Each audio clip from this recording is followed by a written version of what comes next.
नमस्कार सम्पूर्णमा। अर्जेन्टिनाको गेम हुँदा सदैव म प्रेडिक्ट एन्ड विन लिएर तपाईँहरू समक्ष आउँथेँ। भोलि अर्जेन्टिना र स्विजरल्यान्डको गेम हुँदैछ।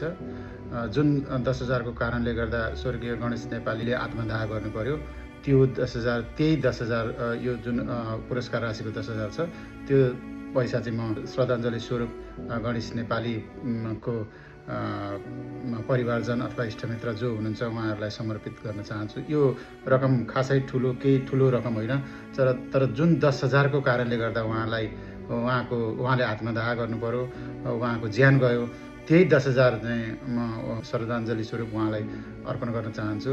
उहाँका आफन्त इष्टमित्र त कोही हुनुहुन्छ भने कृपया मलाई सम्पर्क गरिदिनु होला।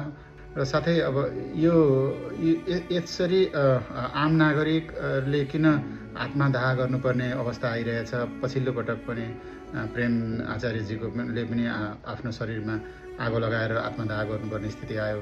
अहिले आएर ट्राफिक जरिवाना यति ठुलो जरिवाना, यति धेरै जरिवाना के कारणले लगाइयो? सरकारलाई भनौँ भने गृहमन्त्रीज्यू हिजो आफै भावुक भएर हामीले गर्न सकेनौँ, गर्न चाहँदा पनि भन्ने उहाँले जुन संसदमा बोल्नुभयो। साथै धेरै सांसदहरूले पनि यो हाम्रो मातहतमा पर्दैन, स्थानीय सरकारको मातहतमा पर्छ भनेर जुन यसबाट पन्सिन खोज्नु भएको छ। तपाईँहरूलाई यो पन्सिनलाई नेपाली जनताले तपाईँलाई त्यहाँ जितेर ल्याएको होइनन्। अब आइन्दा यस्ता घटनाहरू नघटुन्। नेपाल सरकारले ध्यान दियोस्, स्थानीय सरकारले पनि ध्यान दियोस्। नेपालमै रोजगारी गरेर खान चाहन्छु, नेपालमै बसेर केही गर्न चाहन्छु भन्ने युवाहरूलाई रोजगारी दिने नेपाल सरकारको जिम्मेवारी हो। स्वर्गीय गणेश नेपालीप्रति हार्दिक श्रद्धाञ्जली व्यक्त गर्दै उहाँ शोक सन्तप्त परिवारप्रति संवेदना व्यक्त गर्न चाहन्छु। नमस्ते।